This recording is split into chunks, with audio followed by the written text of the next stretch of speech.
नमस्ते मेरे रेलवे की तैयारी करने वाले प्यारे प्यारे भाइयों। एक के बाद एक लगातार वीडियो आ रही हैं आरपीएफ कांस्टेबल के एग्जाम पेपर मॉक टेस्ट की। और आज की क्लास में हम एग्जाम पेपर सॉल्व करने वाले हैं आरपीएफ कांस्टेबल का 8वां। कुछ लोग मुझे जिम्मेदार ठहरा रहे हैं कट ऑफ बढ़ाने के लिए। देखिए भाई, ऐसा नहीं है, मैं अपना काम कर रहा हूं, स्टूडेंट मेहनत से पढ़ाई कर रहे हैं और मैं पहले ही बोल चुका हूं कि कट ऑफ इतनी हाई जाएगी कि देख के आपका कलेजा दहल जाएगा। ठीक है भाई। और मैंने ये भी पहले बता दिया है कि जैसा पेपर पहले दिन आएगा बिल्कुल आखिरी दिन तक सेम टू सेम डिट्टो ऐसा ही पेपर आएगा, बस डाटा चेंज होगा।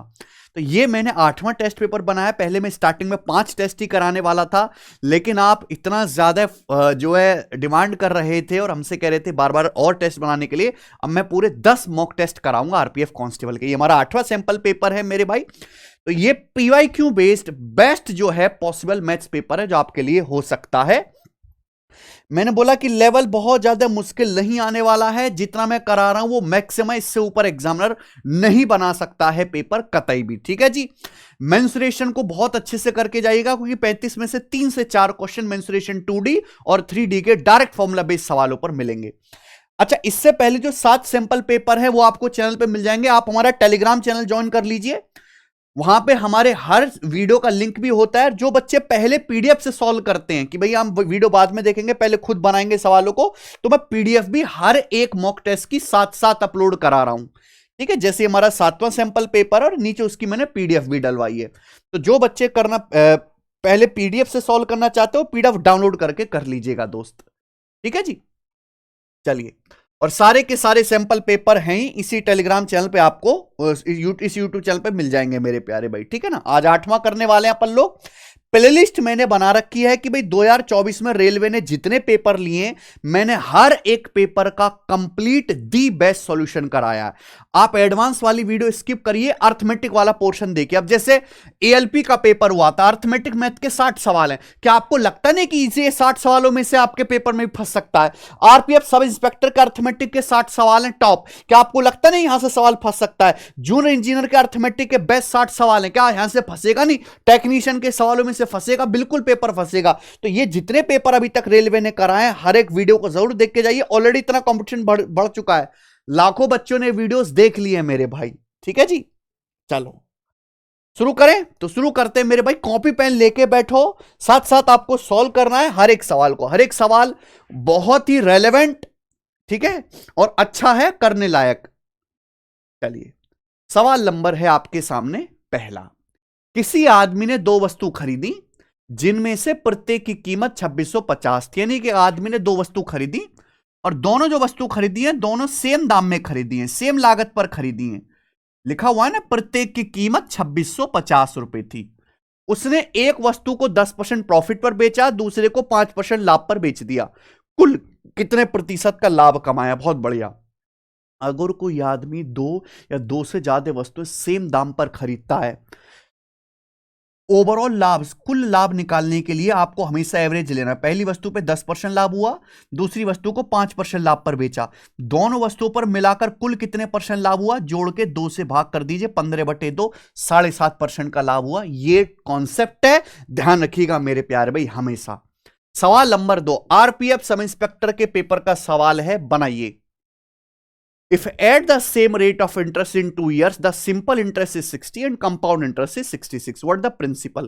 सवाल में ये बोला है कि समान ब्याज दर पर 2 साल का सिंपल इंटरेस्ट 60 रुपए है, जबकि 2 साल का कंपाउंड इंटरेस्ट 66 रुपए। आपसे पूछा प्रिंसिपल कितना है।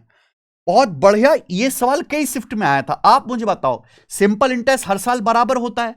अगर 2 साल का सिंपल इंटरेस्ट 60 रुपए, तो पहले साल का भी 30 रुपए होगा, दूसरे साल का भी 30 रुपए होगा। बात सही है? आप बोलोगे हाँ जी सर। अच्छा, एक बात बताइए, 2 साल का कंपाउंड इंटरेस्ट 66 है, तो भैया कंपाउंड इंटरेस्ट जो है सिंपल इंटरेस्ट से कितना? 6 रुपए ज्यादा है। तो 30 और 30 60 और 6 66। आप बोलोगे जी सर बिल्कुल सही। ये 2 साल का कंपाउंड इंटरेस्ट आ गया मेरे भाई 66 रुपए। ये 6 रुपए क्या? ये 6 रुपए ब्याज पर ब्याज, यानी कि आपको इसी 30 रुपए पर 6 रुपए ब्याज मिला होगा 20%। अगर आपसे सवाल में ब्याज की दर पूछा होगा तो 20% आएगा। 30 का 20% होता है ना 6। लेकिन सवाल में आपसे पूछा प्रिंसिपल। देखो, ये पहले साल का सिंपल इंटरेस्ट है, पहले साल में सिंपल इंटरेस्ट कंपाउंड इंटरेस्ट बराबर होता है। अब बताओ फर्स्ट ईयर में भी आपको प्रिंसिपल का 20% ब्याज मिला होगा, तो आप मुझे बताओ प्रिंसिपल यानी कि मूलधन का 20% 30 रुपए के बराबर है। प्रिंसिपल का 20% 30 रुपए, तो प्रिंसिपल का 100% कितना, 150 रुपए। मूलधन 150 रुपए है, अगर 150 रुपए का 20% निकालूंगा तो ही तो 30 रुपए आएगा। प्रिंसिपल का 20% 30 रुपए, प्रिंसिपल का 100% 150 रुपए, बस बात खत्म। इतना सवाल है। देखिए, एक त्रिभुज का आधार 30% बढ़ जाता है, ऊंचाई कितने परसेंट बढ़ाई जा सकती है ताकि क्षेत्रफल 50% बढ़ जाए। बहुत बेसिक सी बात। देखिए मेरे भाई, एक त्रिभुज का जो एरिया होता है वो क्या होता है, 1/2 आधार गुणा ऊंचाई, 1/2 आधार गुणा ऊंचाई, ये होता है त्रिभुज का क्षेत्रफल। क्या आप मेरी बात समझ पा रहे हैं? देखो बेशक हम परसेंटेज का ये सवाल है, लेकिन जब तक आपके फॉर्मूला नहीं पता होगा ये नहीं होने वाला। 1/2 एक कांस्टेंट है, फिक्स वैल्यू, यानी कि एरिया किस पर निर्भर करता है, आधार ऊंचाई पे। आधार बदलोगे त्रिभुज का, ऊंचाई बदलोगे एरिया बदलेगा, बीच में गुणा है, गुणा मतलब सक्सेसिव। अब मेरे भाई हमने त्रिभुज का बेस 30% बढ़ाया, बोला ऊंचाई कितने परसेंट बढ़ाई जाए कि ट्राइंगल का एरिया 50% बढ़ जाए, 50%। आप रेशियो से भी कर सकते हैं, बीच में गुणा है तो सक्सेसिव का कॉन्सेप्ट लगता है, जिसे आप रेशियो से भी कर सकते हैं, फॉर्मूले से भी कर सकते हैं। यानी कि 30% ऊंचाई पता नहीं कितने परसेंट बढ़ाई, इन दोनों का सक्सेसिव ही 50% होना चाहिए। तो एक्स और वाई का सक्सेसिव कैसे निकालते हैं, x plus y plus x गुणा वाई बटे 100। यही कंसेप्ट आप बोलोगे जी सर बिल्कुल सही, कॉन्सेप्ट तो यही है। और बराबर क्या आना चाहिए, 50% आना चाहिए। बस क्वेश्चन मार्क आपको निकालना है, ठीक है ना, 0 से 0, 10 और 3 13/10 हो गया ना। क्वेश्चन मार्क उधर जाएगा तो 50 माइनस 30 20 हो गया, तो क्वेश्चन मार्क आ गया जी 200/13। 200/13 मैंने फॉर्मूला वाले मेथड से आपको बता दिया, ठीक है जी। 13 कम 13, 7 0 13 पंजे 65, 5 0 13 चौका 52, लगभग 15.4% के करीब आएगा, अप्रोक्स 15.4 के करीब आएगा। D option. ऑप्शन से भी सवाल किया जा सकता है, ठीक है ना, मैं बिल्कुल डिटेल में बता रहा हूं, घबराइए मत।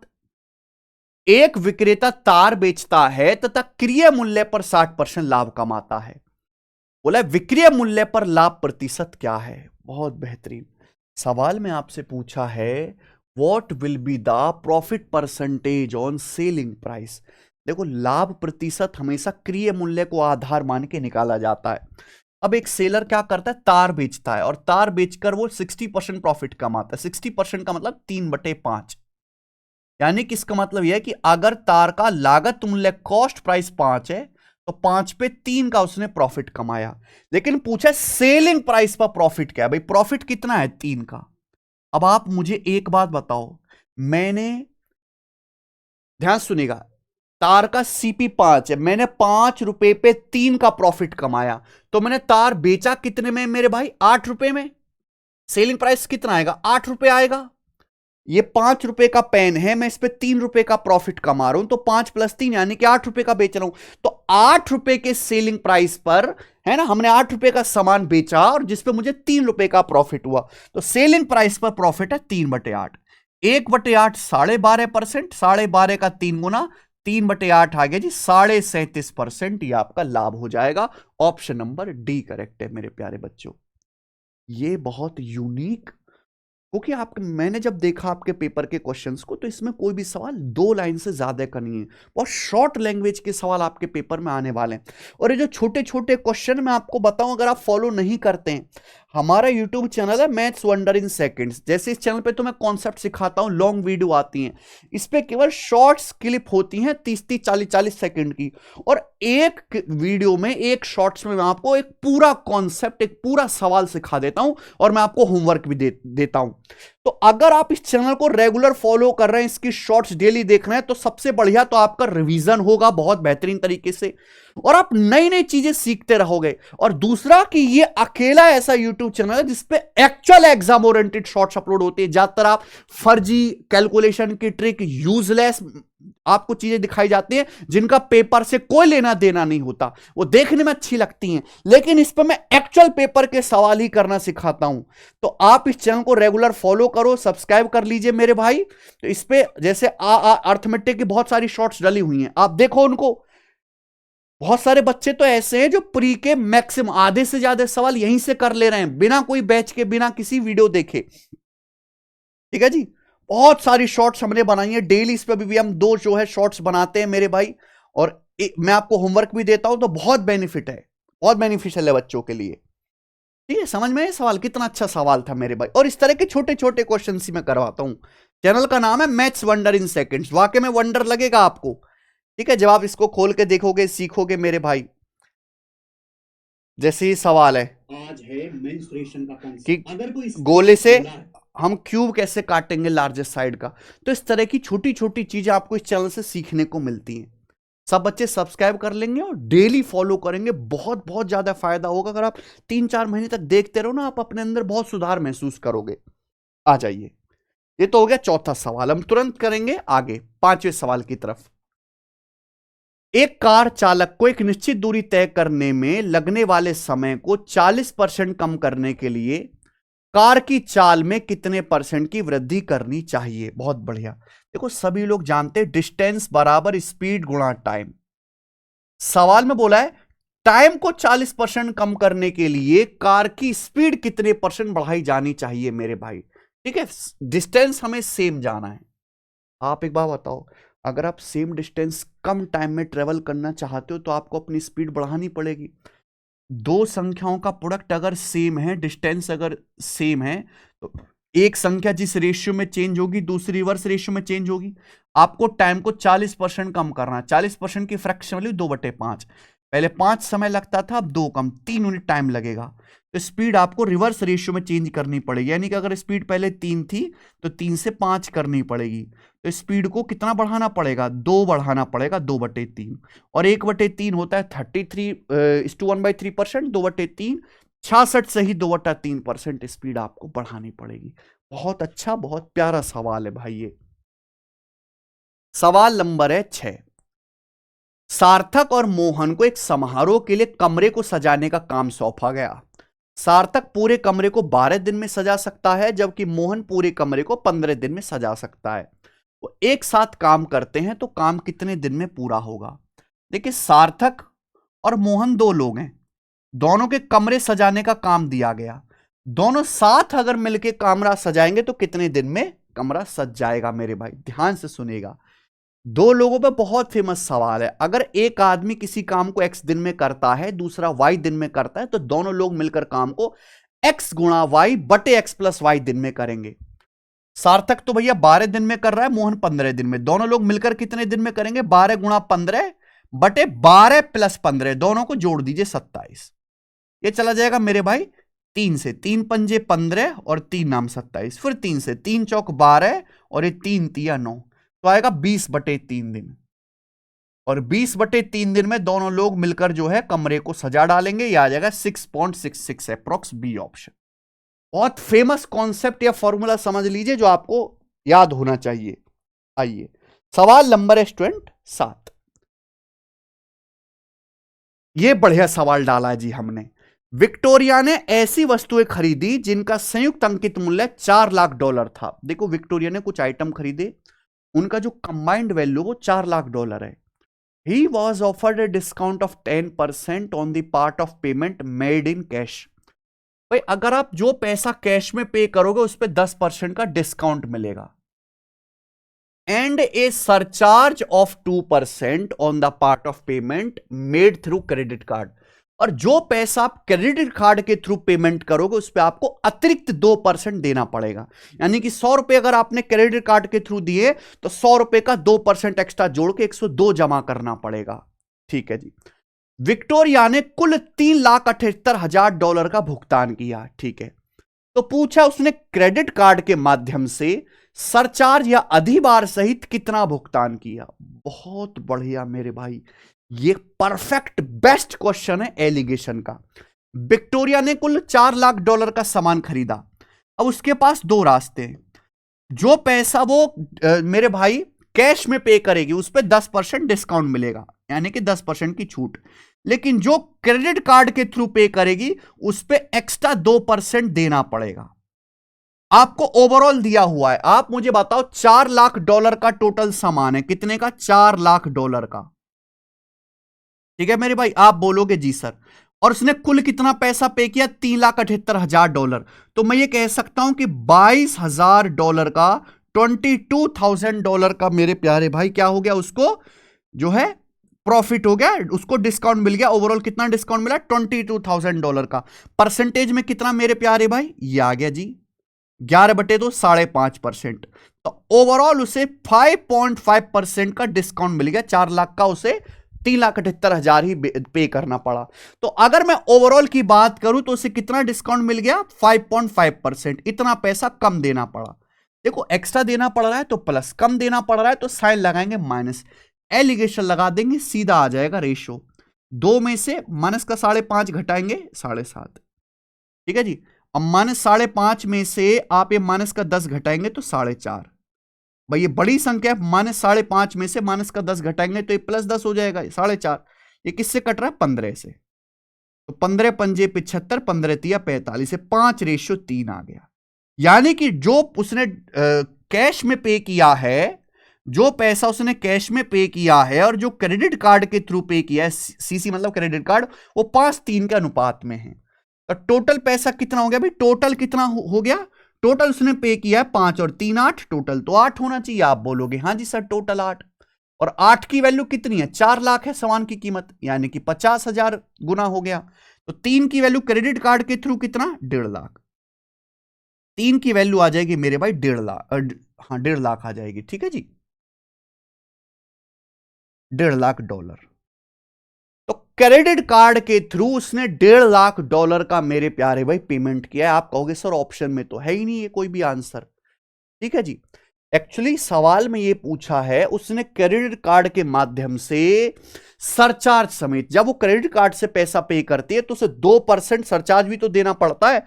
तो 1.5 लाख क्रेडिट कार्ड के थ्रू जब देगी तो 2% सरचार्ज, 1.5 लाख का 2% कितना होता है? 15 दूनी 30, $3,000 सरचार्ज भी पे करना पड़ेगा। तो सरचार्ज लगा के उसे $1,53,000 का उसने पेमेंट किया होगा। तो पहला ऑप्शन आंसर है। वाकई में बहुत अच्छा सवाल है ये। ठीक है ना, रात को मैं सवाल जब देख रहा था मुझे काफी अच्छा लगा, मैंने तुरंत टेस्ट में डाला। ठीक है, बीच बीच में अच्छे सवाल भी होने चाहिए। 8वां देखिए, एक रेलगाड़ी बिना रुके 70 किलोमीटर पर आवर की एवरेज स्पीड से और रुकने के साथ 56 किलोमीटर पर आवर की एवरेज स्पीड से चलते रेलगाड़ी एवरेज पर घंटा कितने मिनट रुकती है? देखिए रेलगाड़ी बिना रुके 1 घंटे में 70 किलोमीटर जाती है, लेकिन जब रुक रुक के चलती है तो 1 घंटे में 56 किलोमीटर जाती है। यानी कि 70 की बजाय 56 जाते, 14 किलोमीटर रुकती है। यानी कि वो रेलगाड़ी जो है 14 पंजे 70, 1/5 टाइम के लिए रुकती है। 1/5 टाइम के लिए रुकती है। अगर 1 घंटा देखें, 1 घंटा होता है 60 मिनट, तो 60 मिनट में रेलगाड़ी 1/5 टाइम यानी कि 12 मिनट के लिए रुकेगी। यह आंसर आ जाएगा 60/5, 12 मिनट, बात खत्म। बहुत आसान सवाल है। 9वां, 4 महिलाएं 7 पुरुष 7 दिन में 11,480 कमाते हैं। 10 महिलाएं 17 पुरुष 9 दिन में कुल 36,360 कमाते हैं। 11 महिलाएं 9 पुरुष मिलकर 13 दिन में कितना कमाएंगे? Very good question, very good. देखिए 13 दिन में कितना कमाएंगे, तो आप ये पता लगाओ एक महिला कितना कमाती है एक दिन में, पुरुष कितना कमाता है। 13 दिन में कितना कमाएंगे? 13 से गुणा करनी पड़ेगी। तो जो भी आंसर आएगा 13 से कटने वाला होगा। एक तो तरीका ये है, यहां पे मुझे 2 इक्वेशन सॉल्व करनी। ये हो गया मैन और ये लिख लेते हैं वुमेन। बोला 4 वुमेन और 7 मैन 11,480 कमाते हैं 7 दिन में। तो एक दिन में कितना कमाएंगे? 7 से भाग करेंगे, 7 कम 7 है भाई, 7 छिंग 42 और 2 7 चौक 28, 1,640 रुपए। ठीक है जी, आप बोलोगे जी सर बिल्कुल सही। आगे बोला है 10 वुमेन और 17 मैन। 10 वुमेन और 17 मैन 9 दिन में 36,360 कमाते हैं। 9 दिन में 36,360 कमाते, तो एक दिन में कितना कमाएंगे? 9 चौक 36, 0 9 चौक 36, 4,040 रुपए। आप बोलोगे हाँ जी सर। क्या आप यहां से सॉल्व करके एक आदमी और एक औरत की पर डे की कमाई नहीं निकाल सकते? देखो या तो इनको बराबर बनाओ या इनको, ये आसान है बनाना। 4 10 को बराबर बना लेते 20 20। भाई 20 बनाने के लिए यहां 5 से गुणा करो, या 10 को 20 बनाने के लिए 2 से गुणा करो, 2 से गुणा करो, और आप इनका डिफरेंस ले लीजिए। जब आप इनका डिफरेंस लेंगे तो देखिए होगा क्या मेरे भाई, बहुत अच्छा होगा अभी, क्योंकि 4 पंजे 20 और 10 दूनी 20 कट जाएगा। ये कितना आएगा, 7 पंजे 35 आदमी, ये आएगा 17 दूनी 34 आदमी। 7 पंजे 35 और 17 दूनी 34, 35 और 34 का डिफरेंस, एक आदमी की कमाई कितनी आ जाएगी एक मैन की, 1640 का 5 गुना यानी कि 8200। ये कितना आएगा 8080। तो 8200 में से 8080 घटाएंगे 120, यानी कि एक आदमी की पर डे की कमाई 120 आ गई एक मैन की। एक मैन की पर डे की कमाई 120 आ गई। अब मुझे एक वुमेन की निकालनी है, चाहे पहली क्वेश्चन से कर लो चाहे दूसरी से। अगर मैं पहली क्वेश्चन देखता हूं कि 7 मैन और 4 वुमेन 1640 कमाते हैं, ये पहली क्वेश्चन है, तो आप ये देख सकते हैं एक आदमी 120 कमा रहा है तो 7 आदमी कमाएंगे 840। टोटल कितना आना चाहिए, 1640 आना चाहिए, यानी कि 4 वुमेन कमाएंगी 800 रुपए। 4 वुमेन 800 रुपए कमाएंगी, 4 वुमेन भाई साहब, तभी तो 840 और 800 1640 आएगा। 4 वुमेन अगर 800 रुपए कमाती हैं तो एक वुमेन कितना कमाएगी, 200 रुपए। तो एक आदमी एक औरत की मैंने पर डे की कमाई निकाली, और बहुत आसान है सॉल्व करना। 11 महिलाएं और 9 पुरुष, 11 महिलाएं सॉरी 11 वुमेन और 9 मैन, कितना भाई, 11 वुमेन तो कमाएंगी 2200 रुपए, और हमारे 9 मैन कमाएंगे मेरे भाई, एक आदमी 120 रुपए, 1080 रुपए। तो ये 11 वुमेन और 9 मैन की पर डे की कमाई आ गई 3280। कितना, 3280। ये एक दिन की कमाई आ गई। तो 11 वुमेन और 9 मैन 13 दिन में कितना कमाएंगे, गुणा 13। 13 से गुणा करेंगे तो 8 3 24, 4 आएगा, 0 के बाद 4 आएगा, इकाई अंक, यानी कि ये वाला आंसर है। ये थोड़ा लेंदी क्वेश्चन है, पर यह सवाल एसएससी जीडी में भी आया हुआ है, इसलिए मैंने आपको कराया। हर तरह के सवाल करने बोला है। दो सह अभाज्य संख्याओं का गुणनफल 306 है, संख्याओं का एलसीएम क्या होगा, 306 ही होगा। देखिए को प्राइम नंबर आप समझते हैं जिनमें कुछ भी कॉमन ना हो, जैसे कि आपके सामने 9 और 14, ये दोनों को प्राइम नंबर है, इनमें कुछ भी कॉमन नहीं है, एक के अलावा कोई भी कॉमन नंबर नहीं जो दोनों को काटता हो। अगर इनका एलसीएम निकालना है तो 9 और 14 दोनों से कटने वाला नंबर 126 आएगा। तो को प्राइम नंबर का एलसीएम हमेशा उनका प्रोडक्ट होता है, गुणनफल। अगर दो सह अभाज्य संख्याओं का गुणनफल 306 तो एलसीएम भी 306 ही होगा। 11वां, बहुत बड़े, एक खाली टैंक में 3 पाइप लगे हुए हैं ए बी सी, ए और बी से 45-36 घंटों में भर सकते हैं। देखिए खाली टैंक में 3 पाइप लगे हुए हैं, ए भर सकता है 45 घंटे में, बी 36 घंटे में, सी 37.5 घंटे में खाली कर सकता है। सी यानी कि ड्रेन पाइप है। कितने समय बाद लीकेज पाइप को बंद किया जाए जिससे टंकी 32 घंटे में भर जाए? लीकेज पाइप कितने समय बाद बंद कर दिया जाए ताकि टंकी 32 घंटे में भर जाए? लीकेज पाइप को हम सी नाम दे रहे हैं। देखो वैसे तो इसका एलसीएम मान के करने का भी एक तरीका है, पर मैं आपको स्मार्ट मेथड समझा रहा हूं। सपोज टंकी यहां से भरना शुरू हुई, यहां पे जाके भरी गई, ठीक है जी। आप बोलोगे हाँ सर, खाली टंकी में 3 पाइप लगे हैं मेरे भाई, ठीक है जी।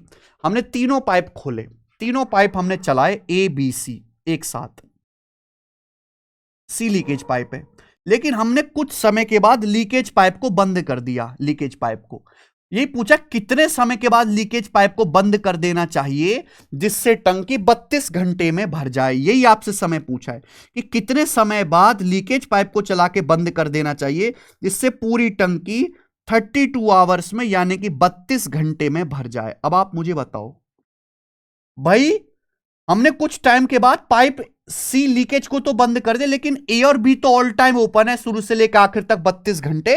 तो आप मुझे बताओ ए और बी 32 घंटे में कितनी टंकी भरेंगे? मुझे यह बताइए कि पाइप ए और बी पूरी टंकी कितने समय भरते हैं? ए 45 घंटे में भरता है, बी 36 घंटे में, तो ए और बी पूरी टंकी भरेंगे 45 गुणा 36 बटे 45 प्लस 36 81। 9 पंजे 45, 9 नाम 81 और 9 चौक 36 यानी कि 20 घंटे में। तो पाइप ए और बी मिलकर पूरी टंकी 20 घंटे में भरेंगे, पूरी टंकी। तो पाइप ए और बी पूरी टंकी 20 घंटे में भरेंगे, तो पाइप ए और बी 1 घंटे में कितना भरेंगे? 1/20। तो पाइप ए और बी ने 32 घंटे में कितनी टंकी भरी होगी? 32 से गुणा, ये आ जाएगा मेरे दोस्तों 4 से कट गया 8/5। तो पाइप ए और बी ने 8/5 टंकी फिल कर दी। पाइप ए और बी 32 घंटे में 855 टंकी फिल करेंगे। भाई पाइप ए और बी पूरी टंकी 20 घंटे में भरते हैं, 32 घंटे में कितना भरेंगे? 1 घंटे में 1/20, 32 घंटे में 32 से गुणा कर देंगे 8/5। लेकिन पूरी टंकी तो 1 होती है, पूरी टंकी तो 1 होती है। पाइप ए और बी ने 8/5 भर दी, तो पाइप ए और बी ने 3/5 टंकी एक्स्ट्रा भर दी, 3/5 टंकी एक्स्ट्रा भर दी पाइप ए और बी ने।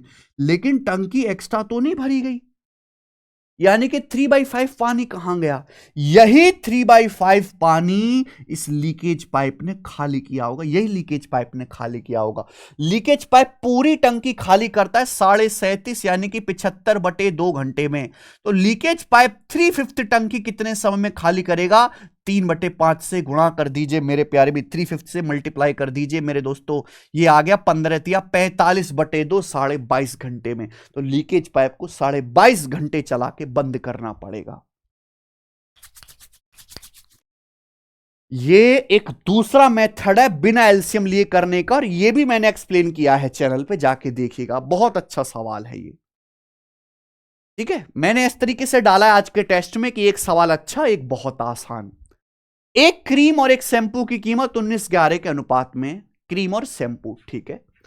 क्रीम की कीमत शैंपू से 160 रुपए ज्यादा है, तो क्रीम की कीमत क्या है? क्रीम की कीमत जो भी आएगी 19 का मल्टीपल आएगी, 19 का मल्टीपल एक ही ऑप्शन है पहला, 380। बात खत्म, मैं आगे नहीं करूंगा। 13वां सवाल। एक दुकानदार एक बुक के मार्क प्राइस पर 20% की छूट देता है।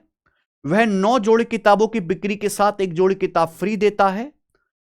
इन द होल ट्रांजैक्शन, पूरे लेन देन में 26% का लाभ मिलता है।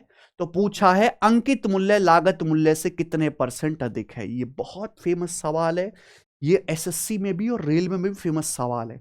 अगर एग्जामिनर को लगता है ना कि मैं डिस्काउंट का अच्छा सवाल पेपर में डालूं, ये सबसे पहले हिट लिस्ट में होता है एग्जामिनर की। कॉन्सेप्ट क्या है कि मार्कअप प्रतिशत और डिस्काउंट परसेंट का जब हम सक्सेसिव करेंगे रेशियो से, तो लाभ प्रतिशत आता है। सपोज एक किताब का कॉस्ट प्राइस लागत मूल्य सीपी है और उसका अंकित मूल्य मार्क प्राइस एमपी है। ये होता है मार्क प्राइस, मार्कअप। सीपी का सामान आपने एमपी पे लिस्ट किया, फिर आप मार्क प्राइस पे 20% छूट देते। 20% छूट का मतलब 1/5, 1/5 का मतलब 5 पे 1 की छूट है, 5 का सामान 4 में मल्टीप्लाई। उसके साथ साथ आप 9 जोड़ी किताबों की बिक्री पर 1 जोड़ी किताब भी फ्री दे रहे, ये भी तो डिस्काउंट है। Buy 9 pair books get 1 pair books free.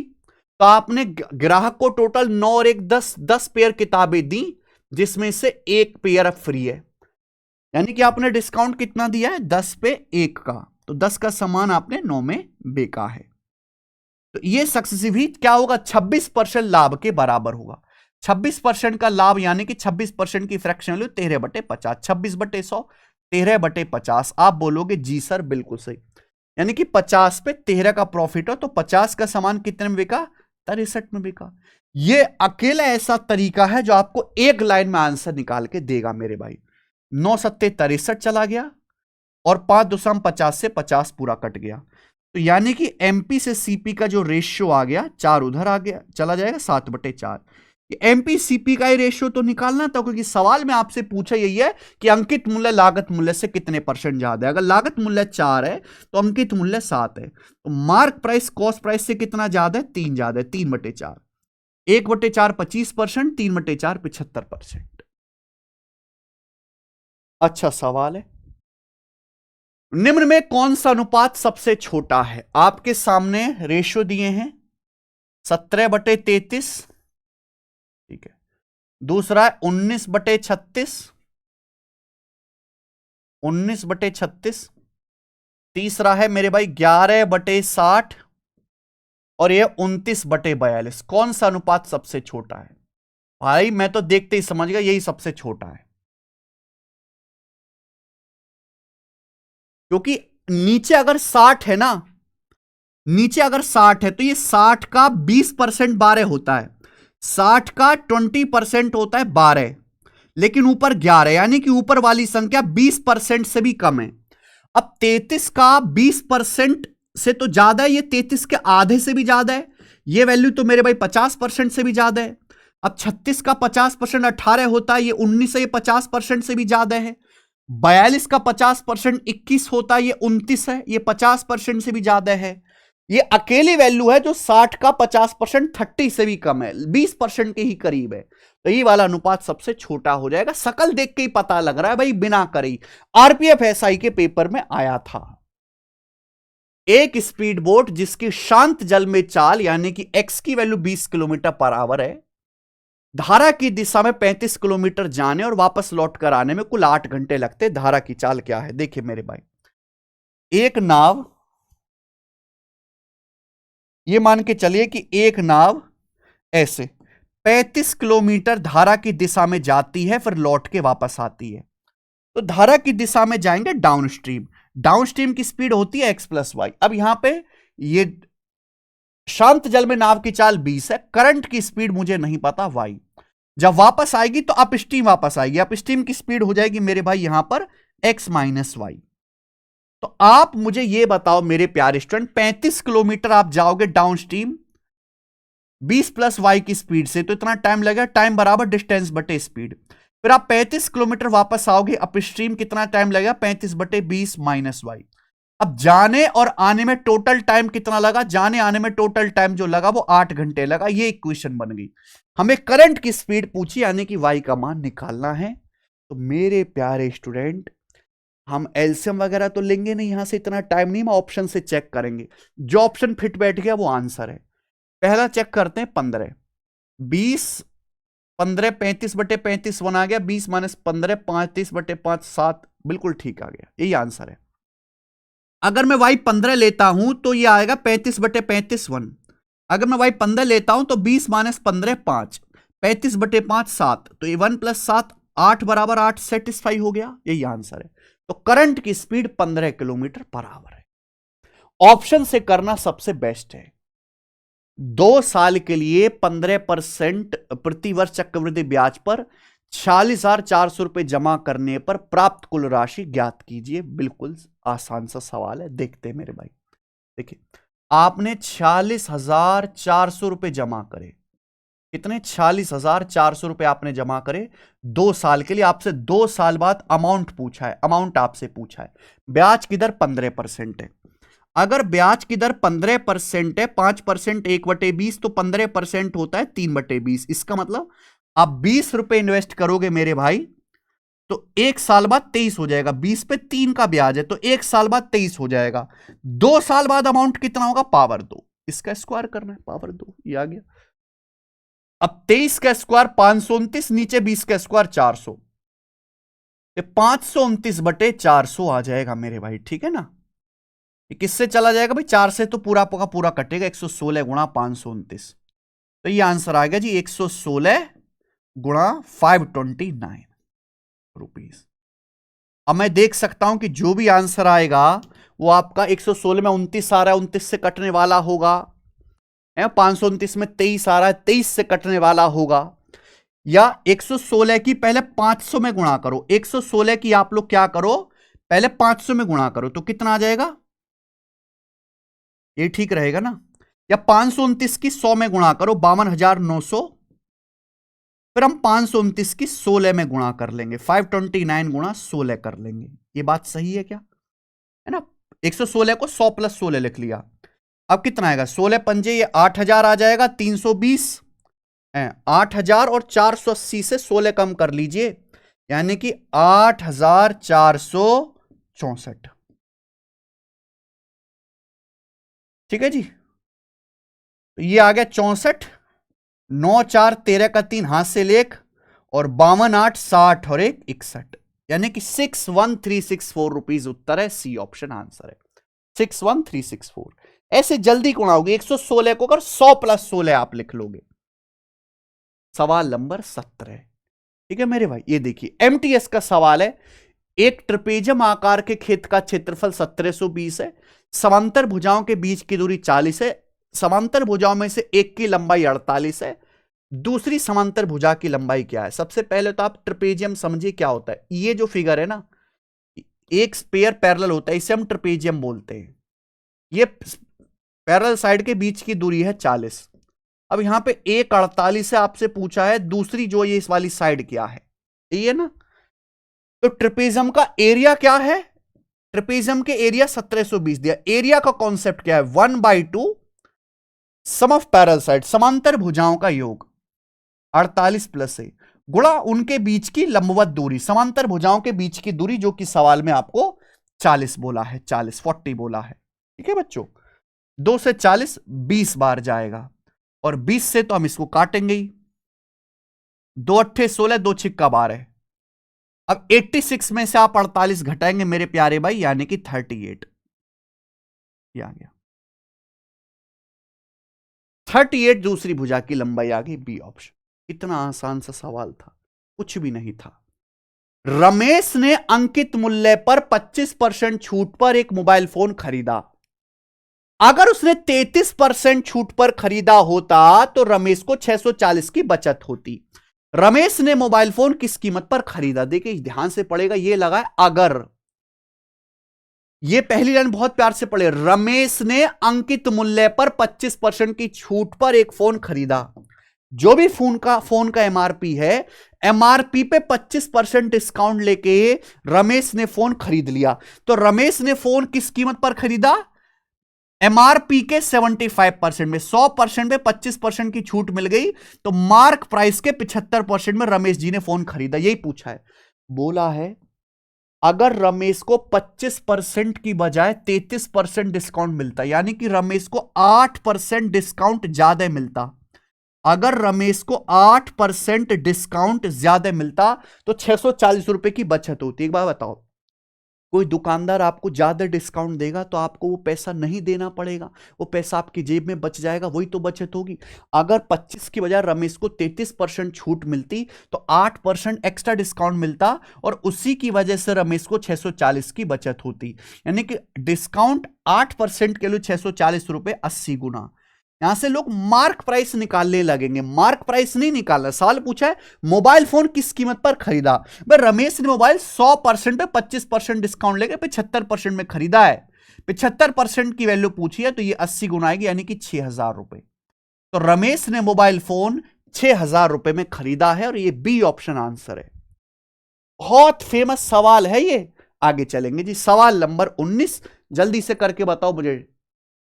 NTPC का ये पॉपुलर सवाल है कि भाई एक स्कूल में लड़कों की संख्या का लड़कियों की संख्या से अनुपात 3:2 है, 20% लड़के और 25% लड़कियां छात्रवृत्ति धारक है, यानी कि उनको स्कॉलरशिप मिलती है।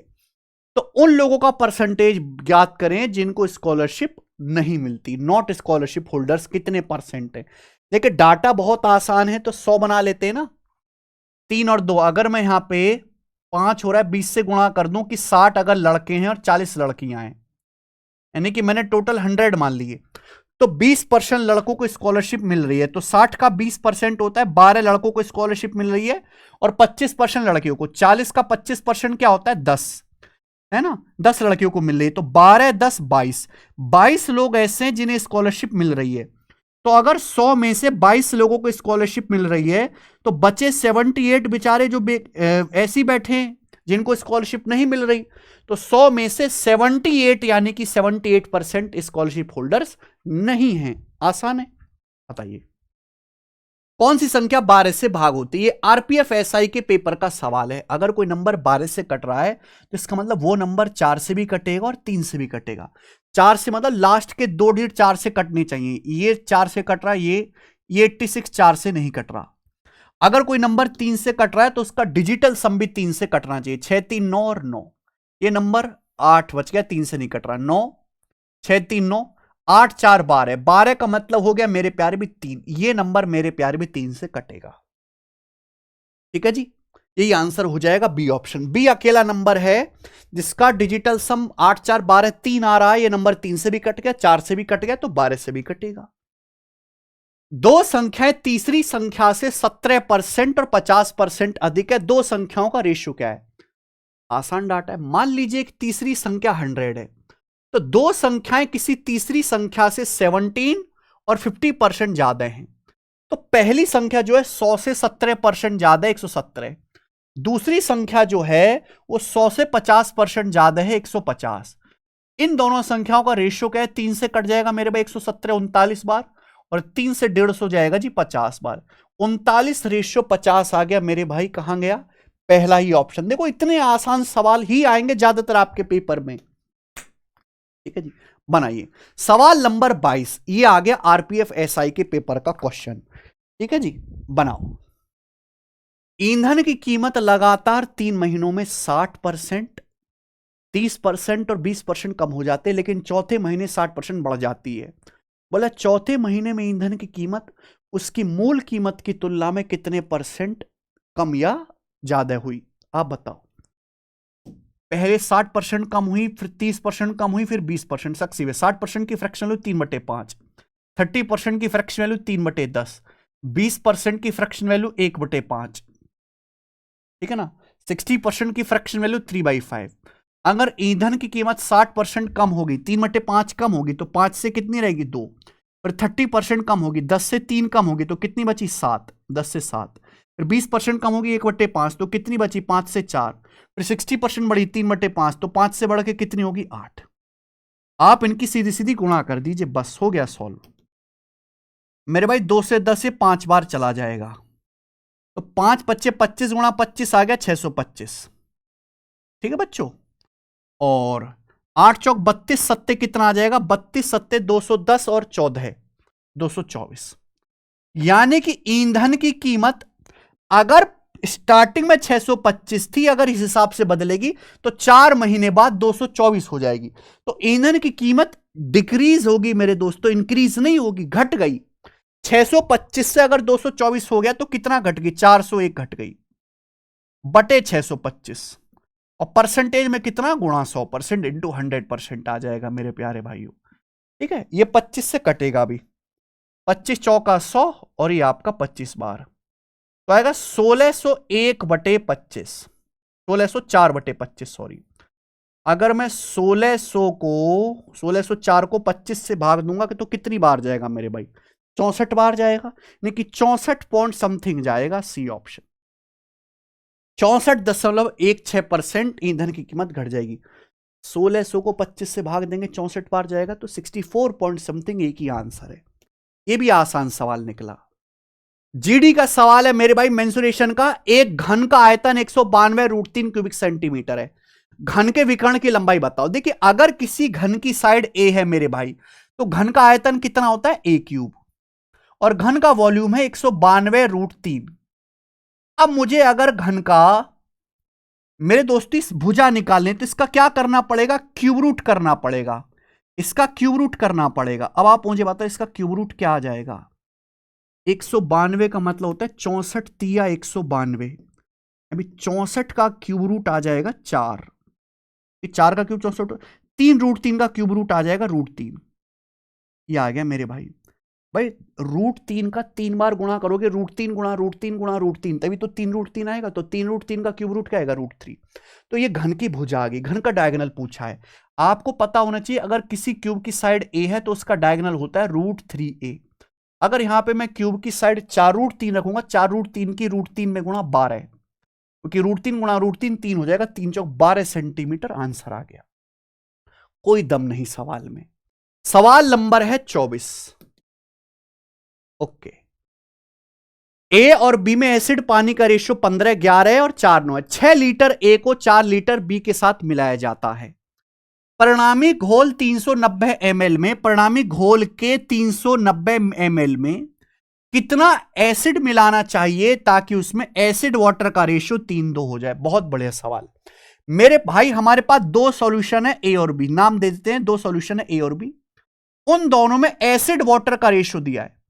पहले सॉल्यूशन में एसिड वाटर का रेशियो है 15:11 और बी में एसिड वाटर का रेशियो 4:9 है। समझ में आया?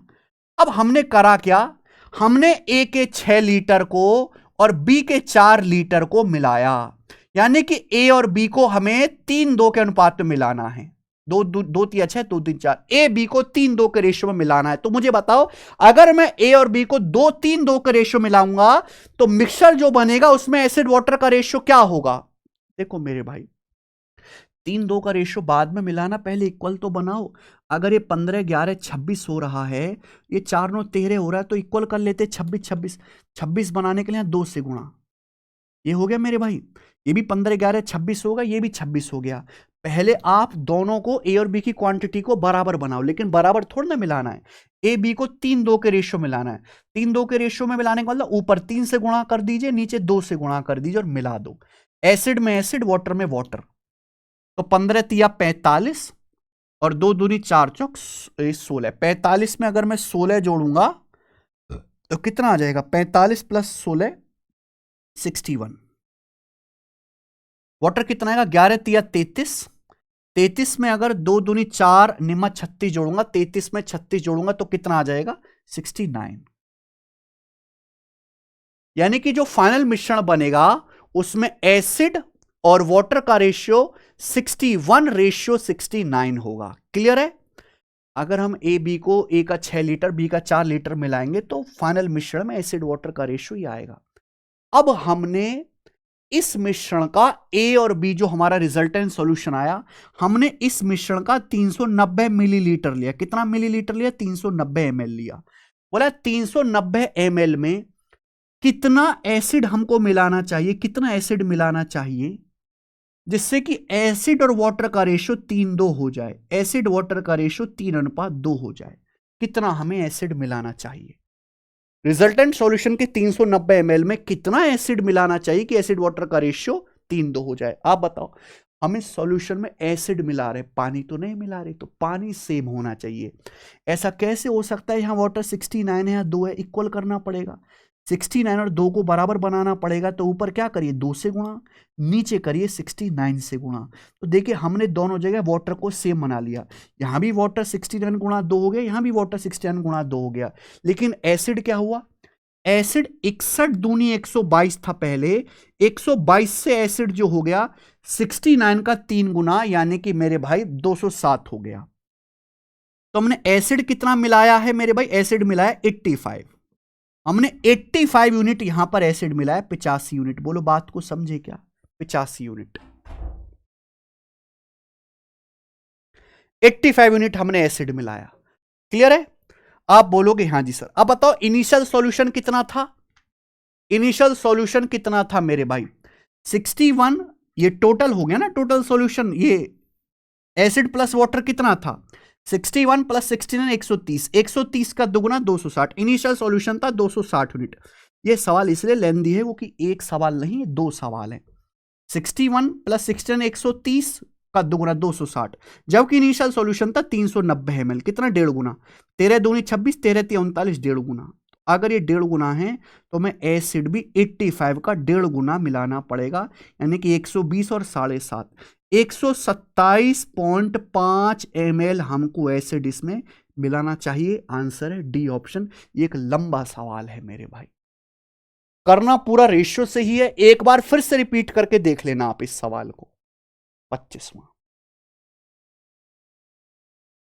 The average of square of first 48 natural number. प्रथम 48 प्राकृतिक संख्याओं के वर्गों का औसत क्या है?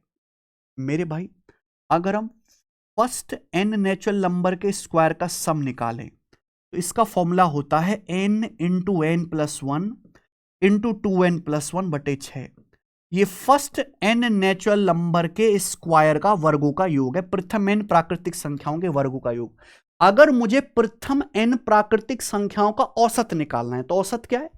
अगर n नेचुरल नंबर का स्क्वायर है तो एवरेज निकालने के लिए n से डिवाइड करना पड़ेगा। n से डिवाइड करना पड़ेगा तो n से n कट जाएगा। तो मेरे प्यारे भी एवरेज क्या आएगा? ये आएगा, ये ध्यान रखिएगा। तो ये कॉन्सेप्ट बन गया average of square of first n natural number, प्रथम n प्राकृतिक संख्याओं के वर्गों का औसत। यहां आपसे प्रथम 48 का निकालना है तो n की जगह 48 रखिए। 48 से 49 गुणा 48 दूनी 96 और 1 97 बटे 6। तो 49 गुणा 97 बटे 6 ये आ गया मेरे भाई। 49 इंटू 97 बटे 6। ये मेरे दोस्तों कटेगा तो है नहीं, तो कैसे कर ले फिर? 49 को 6 से डिवाइड कर लो।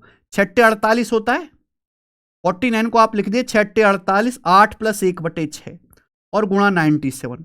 कैलकुलेशन की निंजा टेक्निक आपको बता रहा हूं कि कैसे करनी है।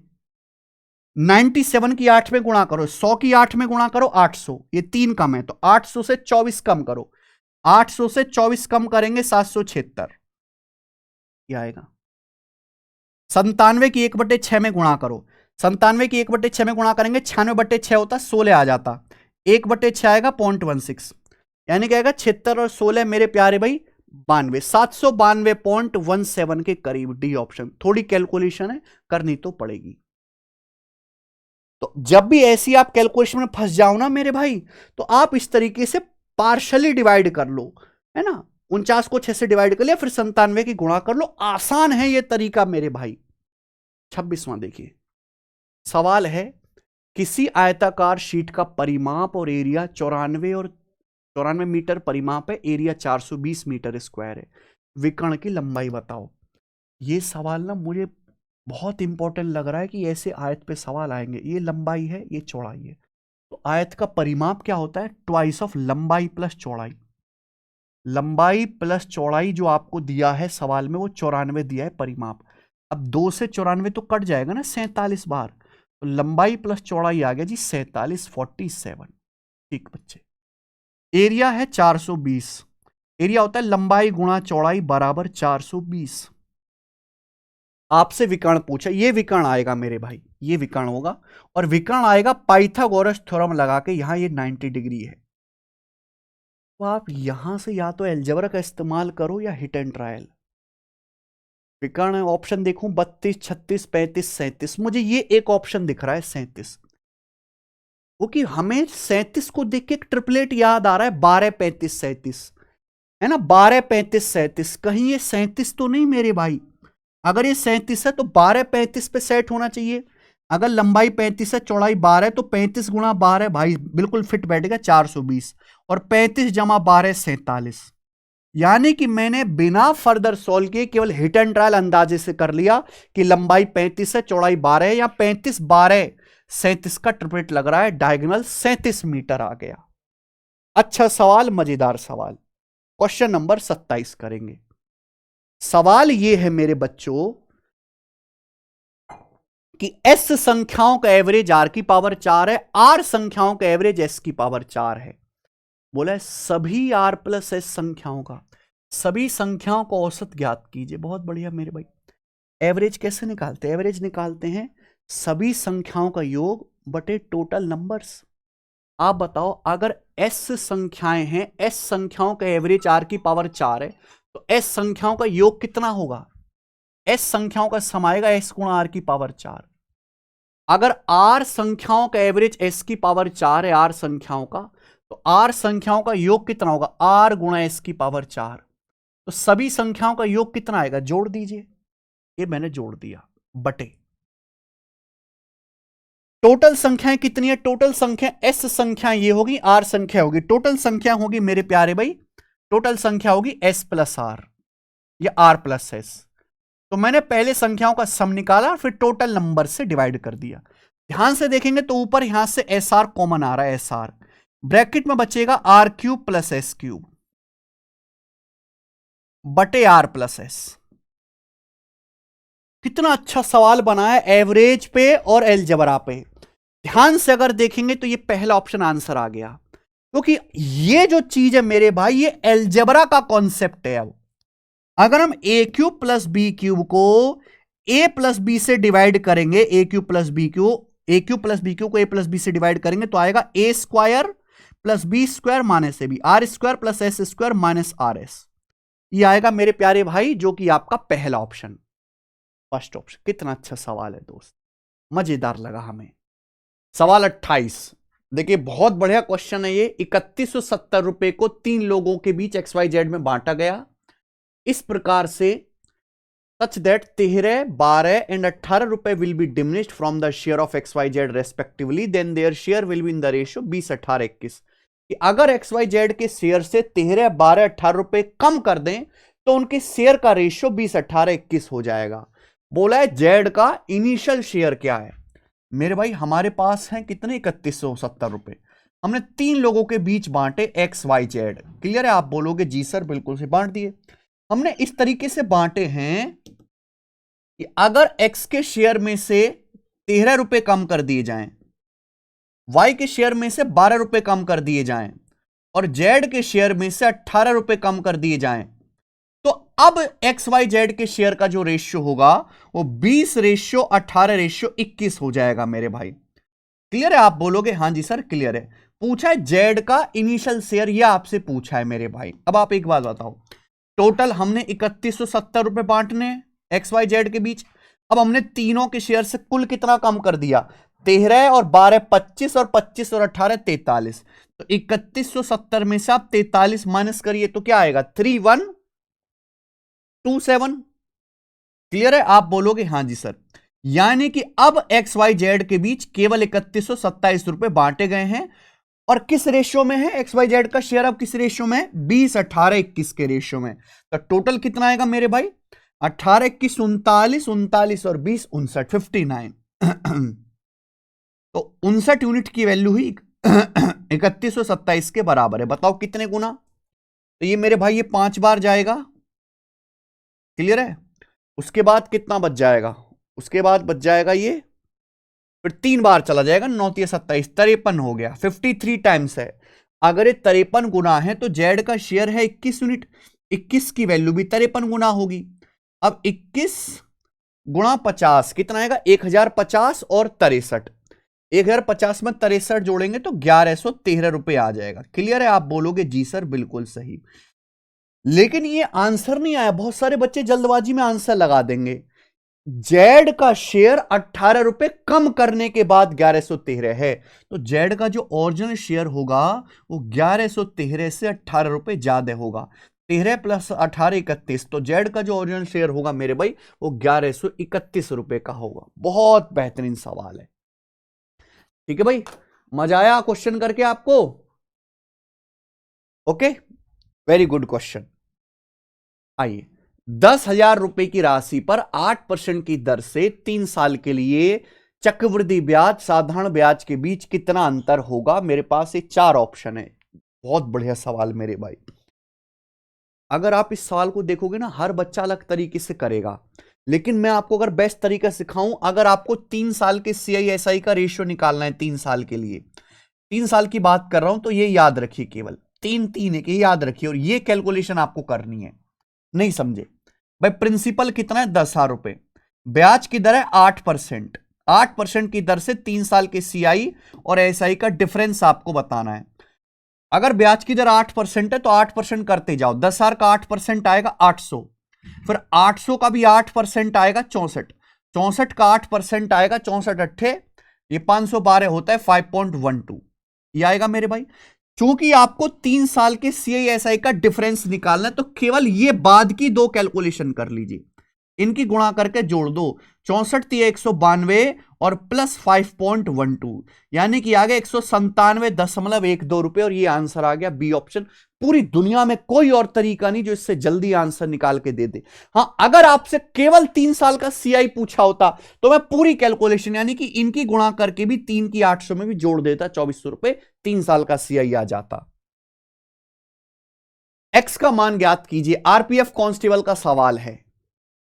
तो ये आ गया मेरे भाई √153 माइनस एक्स बराबर 225 का अंडर रूट कितना होता है? 15। 159 में से अगर मैं 15 घटाऊंगा तो क्या आ जाएगा मेरे भाई? ये 153 माइनस एक्स, 159 माइनस 15 144 आ गया। तो ये अंडर रूट है, दोनों पे अंडर रूट लगा हुआ है। तो यानी कि 153 में से क्या घटाएंगे? 144 हो जाए 9। एक्स का मान 9 आ गया भैया, 9 रखना पड़ेगा। ये आंसर, इसमें तो कुछ है ही नहीं। बताओ जी, RPF कांस्टेबल के पेपर में आया हुआ सवाल है ये। एक व्यापारी कैश भुगतान पर 12.5% की छूट देता है। 20% का प्रॉफिट कमाने के लिए अपने सामान पर कॉस्ट प्राइस से कितने % अधिक मूल्य अंकित करना चाहिए?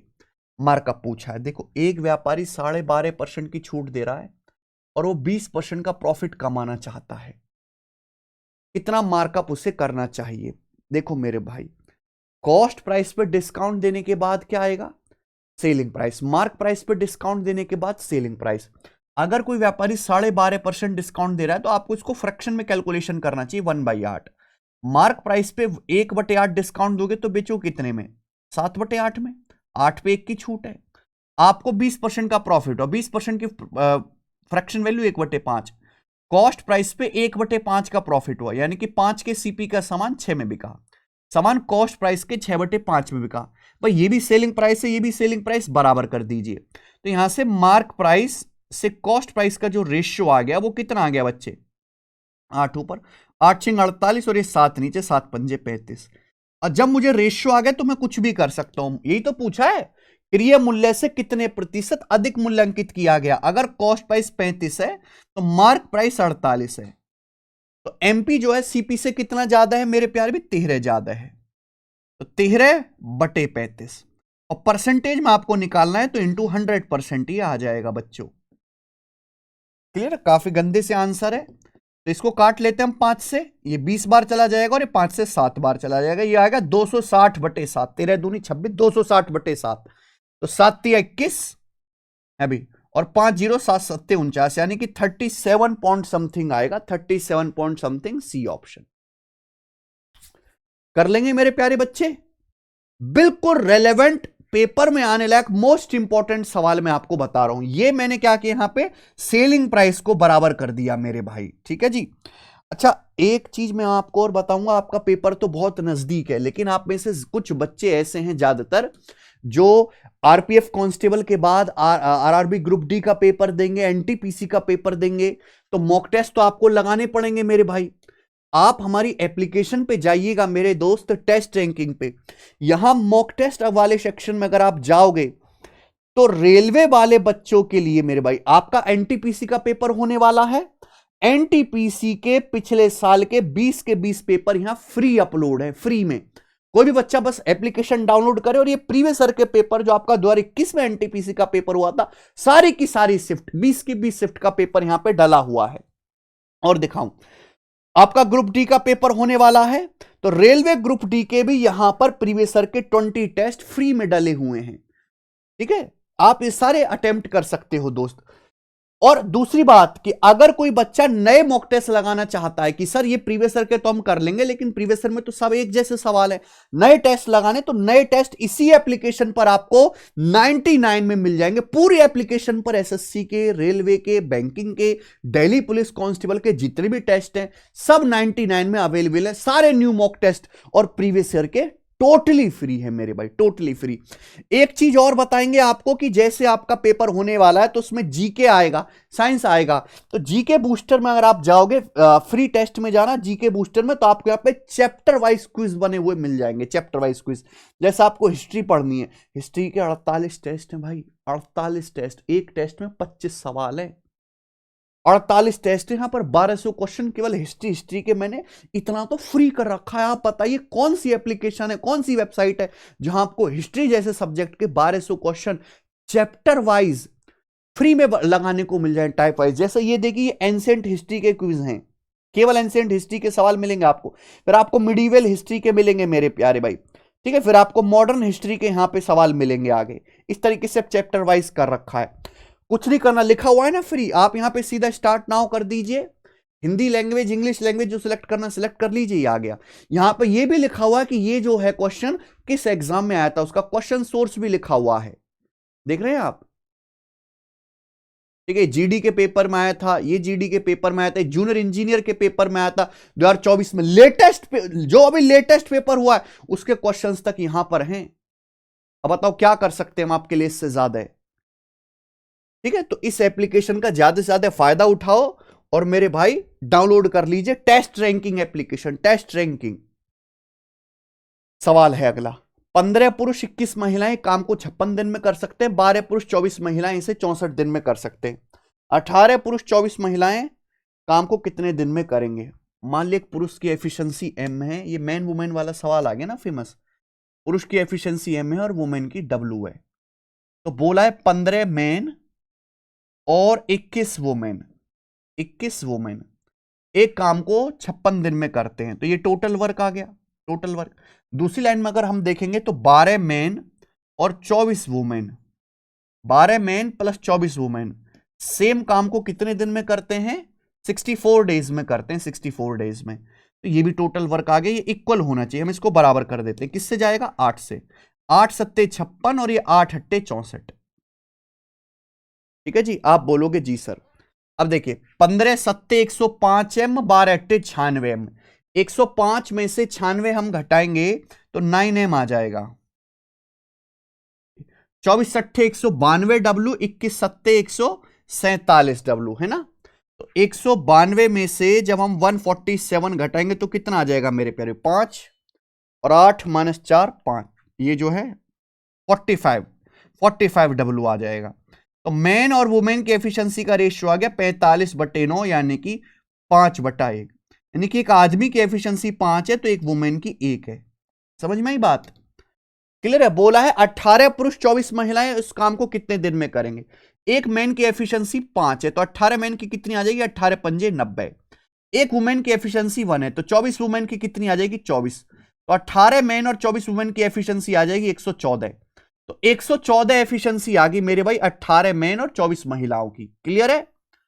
बोला एक काम कितने दिन में करेंगे उसी काम को, तो हमें सबसे पहले टोटल वर्क पता करना पड़ेगा। टोटल वर्क क्या आएगा? चाहे आप यहां से निकाल लो चाहे यहां से, कहीं से भी निकाल लो मेरे भाई।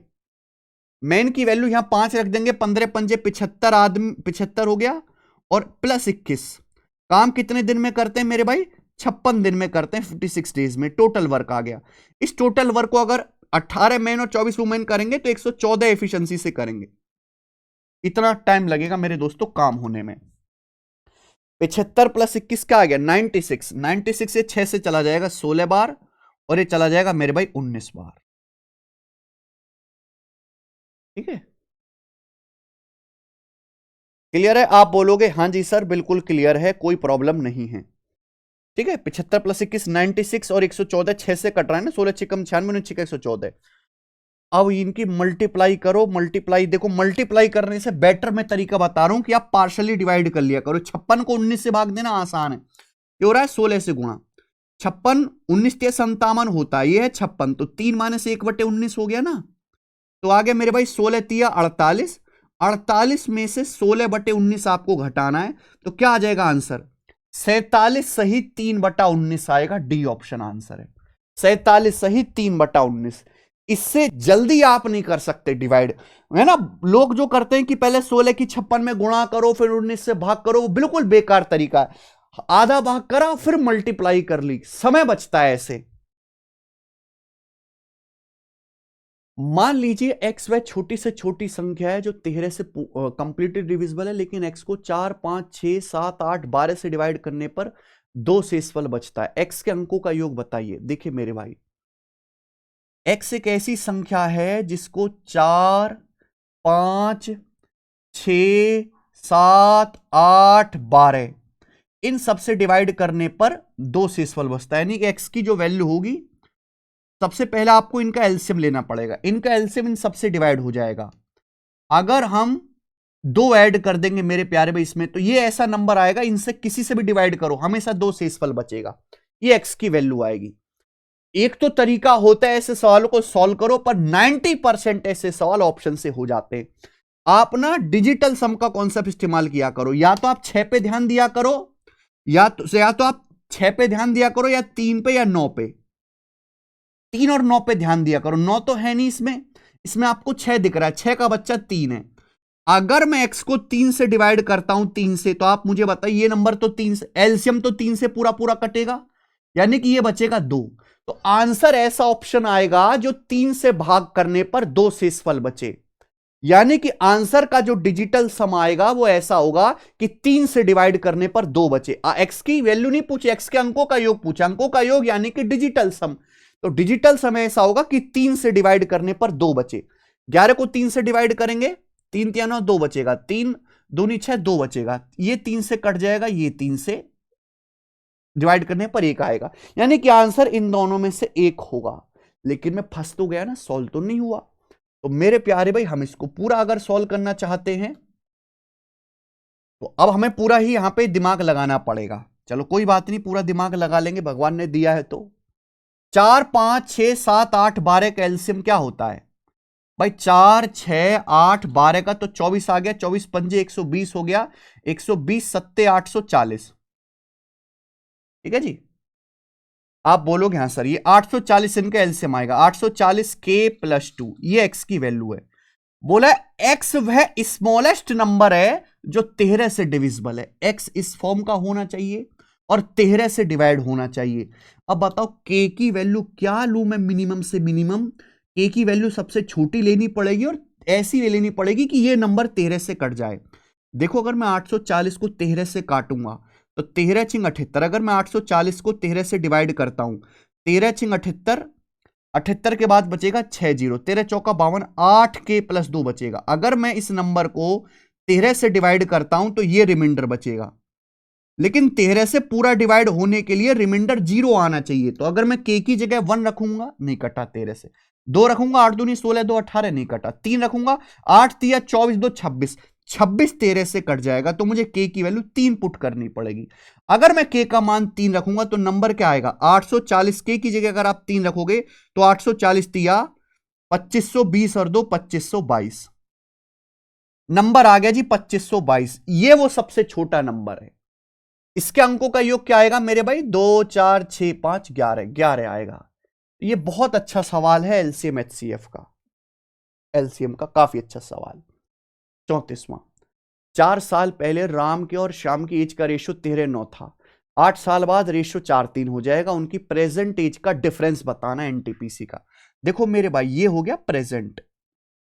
अगर हम यहां प्रेजेंट से कितने साल पहले जाते हैं 4 साल पहले, तो प्रेजेंट से 4 साल पहले बात करते हैं तो दो लोग हैं राम और श्याम ना, राम जी और श्याम जी, इनकी एज का रेशियो 13:9 था।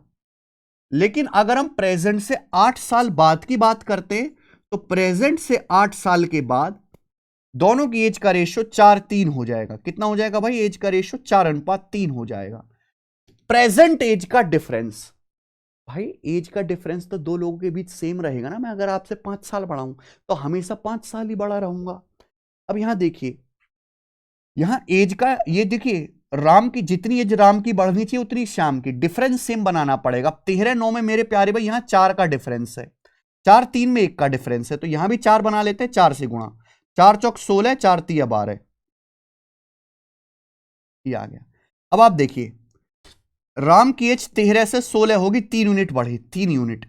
श्याम की एज 9 से 12 होगी, 3 यूनिट बढ़ी, दोनों की एज 3-3 यूनिट बढ़ी, जबकि एज में गैप कितना है?